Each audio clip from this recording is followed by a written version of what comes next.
All right, good afternoon, everyone. Congresswoman Nancy Mace from South Carolina.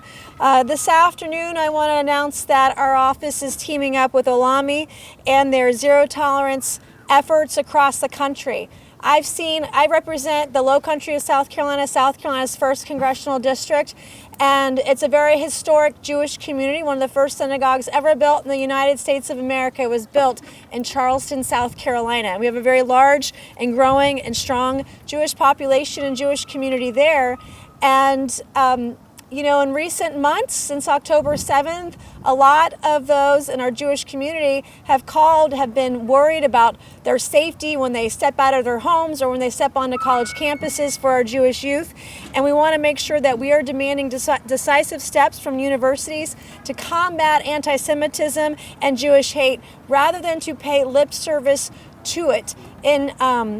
In my district last year alone in 2023, there were over 50 reports of anti-Semitic incidents in the Low Country in South Carolina. We know that violent anti-Semitism is up all across the country by over 13% on college campuses, and a staggering 73% of Jewish students on college campuses and universities have reported that they have witnessed or been part of or a victim of anti-Semitism in their own universities and colleges. And since Hamas's invasion of Israel, those numbers are only getting worse. And we ought to have a zero tolerance policy for any type of anti-Semitism, period, in our country. And the stories we're hearing are awful. As a mother of 2 teenage kids, whose children are about to go off to college, I cannot imagine the kind of hate that any child would find on a college campus that should be a safe place for them. Our office right now has drafted a letter to the Department of Education that we are sending around to our colleagues, our members of the House this week. This action and the letter addresses in accordance with the statutory authority under Title VI of the Civil Rights Act of 1964. The letter emphasizes the necessity for the Department of Education to establish a standardized reporting system. The system will cover all cases of anti-Semitic bias and discrimination. And if you support anti-Semitism, if you're against the kind of violence and acts that we've seen of anti-Semitism all around the country, you should be supporting this letter, regardless of your political affiliation. We want to make sure that we don't seek to dictate policies for handling these incidents. We want to make sure that these incidents are reported and that our students are safe. This is not a tall task. Transparency in universities' actions in mitigating anti-Semitic bias and discrimination. We know that American money is being funneled to UNRWA, an organization that enables and employs Hamas terrorists. This is a proven fact. It's better spent on resources for colleges funded by and to support Jewish students right here at home, rather than sending money overseas that supports terrorism. That money should be right here in the United States to support our Jewish citizens and our Jewish students. So the Zero Tolerance National Reporting System empowers Jewish students with a vital voice and a safety net. And with that, I wanted to thank all of the students who are here today on our nation's capital, many of them traveling from all across the United States, from New York and New Jersey, Arizona, South Carolina, and my home state of South Carolina. We're really proud to stand here with each and every one of you. And we're here to work with you. We look forward to continuing our work with you. I will next pass it off to Charlie Harari. All right, sir, you're up. Thank you. We thank the Congressman for her leadership and for setting the way for the future. Many of our students are on campuses today, and they're there to learn. They're there to do what every American wants, to grow and to create a better future for themselves. Unfortunately, we're living at a time right now where that's becoming more and more impossible and intolerable. Universities are becoming hostile environments, breeding grounds of hate. Students feel harassed, they feel threatened physically, emotionally, and there really is very little response that the universities are giving at a level that's working. And we need the government to do what the government does, to protect our freedoms, to enable our citizens to live under the banner that America stands for, which is the freedom to be able to act and to learn and to study and to grow. It's basic. But we're living at a time, believe it or not, where even the basic rights are not being upheld. And so we'd like to publicly thank the Congresswoman for her leadership. And we implore everybody to sort of be part of this. Zero tolerance for hate. God gives us the ability to take care of each other. And with God's help, we will be able to create an environment in which every single student and every single individual feels the safety and the security to pursue their dreams and to be able to live their lives that America stands for. We thank you. We thank the Congresswoman. I would like to call upon two of our students to share some words. Josh? Thank you so much. My name is Joshua and I go to Stanford. As a South African, it is an immense honor to stand and engage in the deliberative policy process that I would argue is the envy of the world. Regrettably, the same can't be said for our legislature, where parliamentarians have been calling for the arrest of prominent rabbis and have engaged in various campaigns to undermine the safety of the Jewish people of South Africa. That said, I fear that the impunity propagated across American college campuses may lead to the same level of hatred among American politicians if it continues to go unchecked and if there are no proper procedures for reporting hate on our campuses. I bring up my South African identity because its interplay with my Jewish heritage is very central to what has been my college experience. In a student government meeting a few years ago when I defended Israel, students had said that I, as a Jewish South African, am predisposed to supporting apartheid regimes and thus had no right to discuss the issue. A few years later, on October 9th, a student who had celebrated the October 7th massacre and had praised Hamas for their act of resistance was lambasted by an anonymous South African who called them from a South African phone number. On a WhatsApp group, a group of people decided to state that since they already knew a particular South African, it would be most wise to pin it on me. A friend let me know that this was happening out of concern for my safety, and distraught as I was, I informed my roommates and removed my door sign, and then decided to call campus security. Campus security had kindly explained that it is not their jurisdiction to interfere in times like this, but rather it is their duty to determine whether a crime has happened or not. They then suggested that I contact the Protected Identity Harm Office, which I did, and I heard back from them about 3 days later. That office empathized with me and suggested that to seek the recourse I needed, I chat with the safety officials on campus who I had already spoken with. So she put me in touch with different officers of that department. When I spoke with them, they suggested that I reach out to the Protected Identity Harm Office to talk to them about what may best be done. It became abundantly clear that the whole system was dedicated to moving students from department to department until their exhaustion eventually outweighed their fear. And I'd argue that my experience was one of the more benign. Students have had their safe housing vandalized with slogans of Free Palestine, which have nothing to do with the student's identity.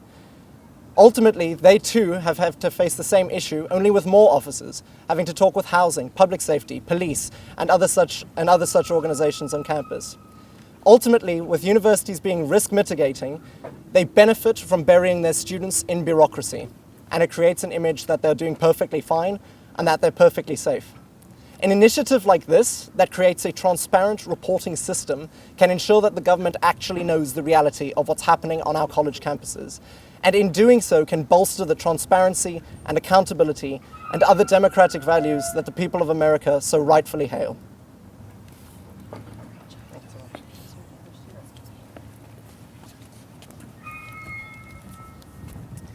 October 9th is the day I drew a target on my back. My name is Giselle Kachlon, and I'm a student and resident assistant at Drexel University.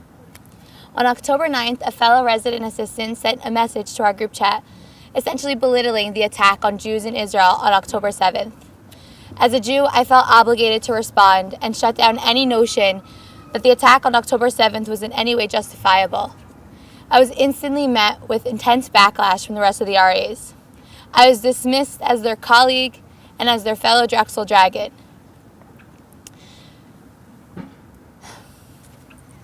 From that day, since then, I've been seen as one thing and one thing only in their eyes, a Jew. I am not safe on campus. I know a girl who is openly Jewish and had her dorm door burnt down. As far as I know, Drexel is still investigating. She is not safe on campus.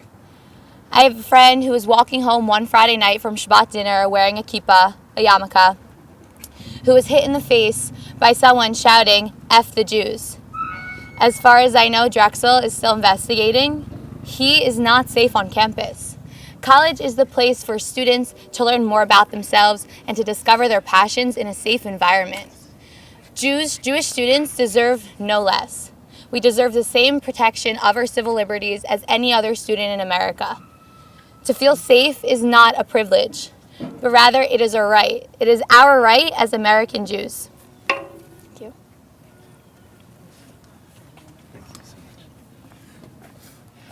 Thank you so much, Congresswoman Mace, for this groundbreaking policy pushing forward. We know that our students need to feel safe on campus. All students should feel safe. And the critical step that's needed is the transparency and accountability that universities should have in reporting every complaint of anti-Semitism or civil rights violation to the Office of Civil Rights.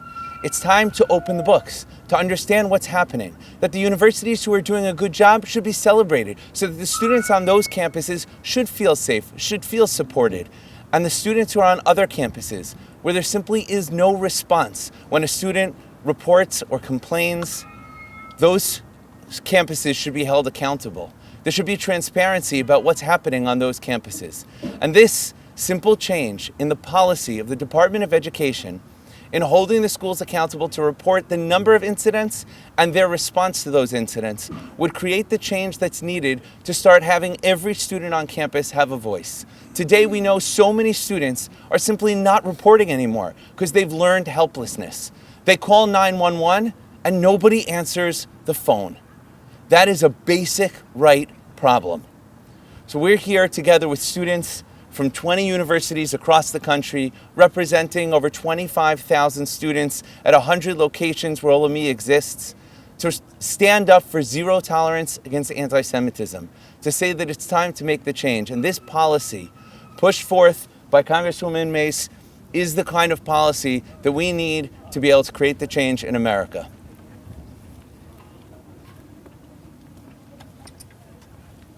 I'm Malcolm Hoenlein. I'm the CEO Emeritus of the Conference of Presidents of Major American Jewish Organizations, the umbrella of the 53 national Jewish organizations.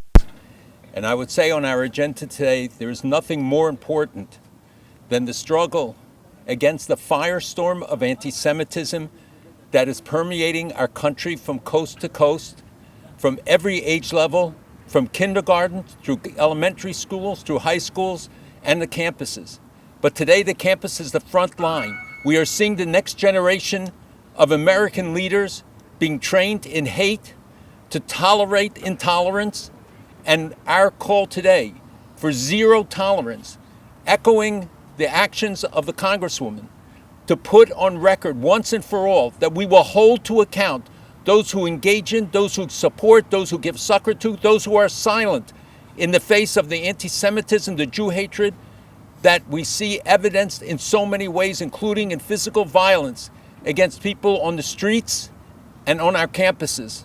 We will not tolerate it anymore. We cannot. We learned the lesson and took the pledge of never again after the Second World War, after the Holocaust. That is not an empty phrase to be yelled at rallies. This is a pledge that each generation, Jew and non-Jew alike, must take, because we want to protect America, we want to protect Western values, we want to protect our society. While Jews may be the first victims, they're never the last. And every other minority, every other group becomes a victim of this hatred when it's allowed to metastasize in our society. We are seeing too much tolerance for the actions of the few, who have now turned our campuses into war fronts, where students cannot walk to their classes, cannot wear a yarmulke publicly on the street. We will not accept it. And so we say, never again will Jews have to walk in fear. We stand together with these college students, and we are, thank God, backed by many people of goodwill across America. And the Congresswoman is an exemplar of that.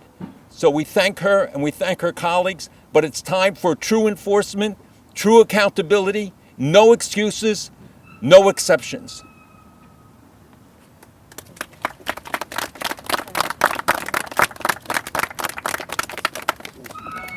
Yep. Lastly, I want to thank Rabbi Markowitz for being here, Charlie Harari as well, and Malcolm Hoenlein. Thank you for being here today, and all the students that came here from around the country, across the country, and even from South Africa. Your remarks were poignant, they were real, they were honest, they were raw, and we need to do everything that we can to ensure hate does not exist for anyone on our campuses, most especially for our Jewish students who are feeling it so hard today. Thank you all, and this concludes our press conference right now. Thank you all, and God bless.